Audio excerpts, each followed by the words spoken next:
नमस्कार, मैं व्याख्या चंदोला। प्रस्तुत हैं दोपहर समाचार। उधम सिंह नगर जिले के भ्रमण के दौरान शहरी विकास मंत्री प्रेमचंद अग्रवाल ने काशीपुर में निर्माणाधीन एसटीपी प्लांट का निरीक्षण किया। निरीक्षण के दौरान उन्होंने पेयजल निगम के अधिशासी अभियंता शिवम द्विवेदी से कार्य की धीमी गति पर नाराजगी व्यक्त की। उन्होंने विद्युत विभाग के अधिशासी अभियंता से मोबाइल पर वार्ता कर एसटीपी प्लांट में शीघ्र विद्युत संयोजन देने के निर्देश दिए। शहरी विकास मंत्री ने सभी अधिकारियों को आपसी समन्वय से काम करने को कहा है। साथ ही जुलाई तक टेस्टिंग कार्य पूर्ण करने के भी निर्देश दिए। निश्चित रूप से मैं लास्ट टाइम जब आया था तब भी लगभग यही स्थिति देख रहा था। थोड़ी बहुत प्रोग्रेस हुई है, लेकिन अभी ना कनेक्शन है ना भी इसमें कोई काम की गति मैं बहुत ज़्यादा महसूस कर रहा हूँ।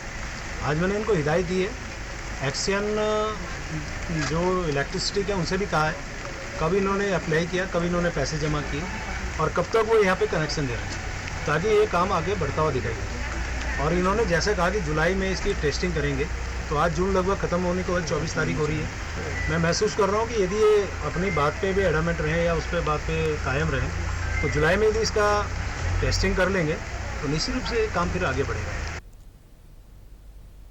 मुख्य सचिव राधा रतूड़ी ने गर्भवती महिलाओं और नवजात बच्चों के लिए आंगनबाड़ी केंद्रों में टीकाकरण व्यवस्था को अनिवार्य करने के निर्देश दिए हैं। उन्होंने कहा कि पर्वतीय जिलों में दूरस्थ और दुर्गम क्षेत्रों में रहने वाली गर्भवती महिलाओं को संस्थागत प्रसव की सुविधा आसानी से मिले, इसके लिए पर्वतीय जनपदों में वन स्टॉप केंद्रों को गर्भवती महिलाओं के लिए प्रतीक्षालय किया जाए।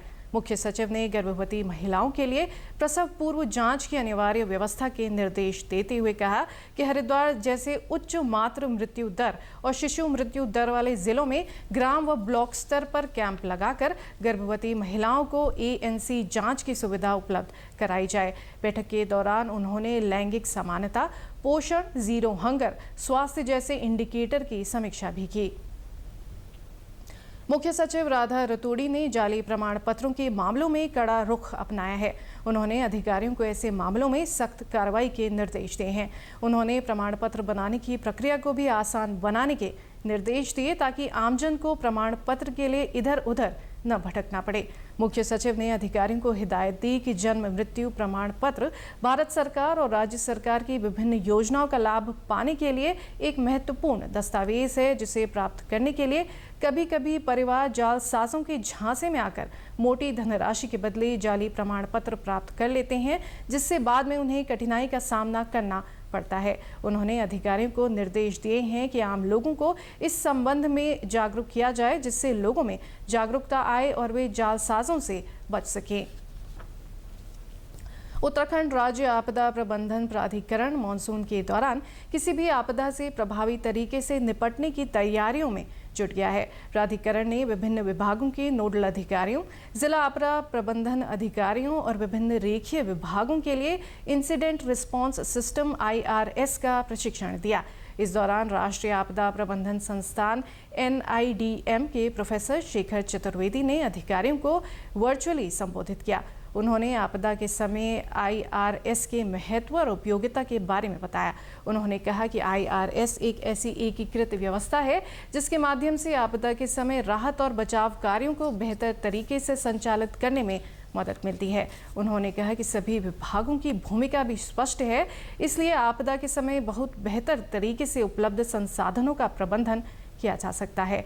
प्रोफेसर शेखर चतुर्वेदी ने कहा कि आपदा के समय उत्तराखंड के साथ ही अन्य पहाड़ी राज्यों के लिए IRS सिस्टम बहुत उपयोगी साबित होगा। उन्होंने बताया कि 16 राज्य और केंद्र शासित प्रदेश ऐसे हैं जिन्होंने अभी तक IRS को नोटिफाई नहीं किया है। चमोली के जिलाधिकारी हिमांशु खुराना ने रेल विकास निगम BRO, पिटकुल और राष्ट्रीय राजमार्ग और अवसंरचना विकास निगम लिमिटेड के अधिकारियों के साथ बैठक की। बैठक में विभिन्न स्तरों पर लंबित प्रकरणों की समीक्षा की गई। जिलाधिकारी ने निर्देश दिए कि तहसीलों के समन्वय बनाकर समस्याओं का त्वरित निस्तारण करें और परियोजनाओं के अवशेष कार्यों को शीघ्र पूर्ण करना सुनिश्चित करें।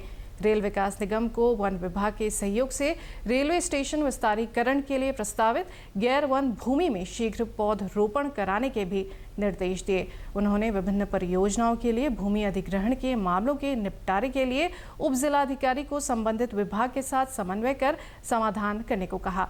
उन्होंने राष्ट्रीय राजमार्ग और अवसंरचना विकास निगम को कमेडा से हेलंग के मध्य 20 भूस्खलन क्षेत्रों का उपचार कार्य और 2 सेतु निर्माण कार्य भूमि अधिग्रहण की कार्यवाही शीघ्र शुरू करने के निर्देश दिए। जिलाधिकारी ने कहा कि लंबित प्रकरणों का त्वरित निस्तारण करते हुए परियोजना के कार्यों को तेजी से पूरा किया जाए। इसी के साथ अभी तक के समाचार समाप्त हुए। दूरदर्शन समाचारों से जुड़े रहें। मिलते हैं फिर शाम 6:30 बजे के बुलेटिन में। नमस्कार।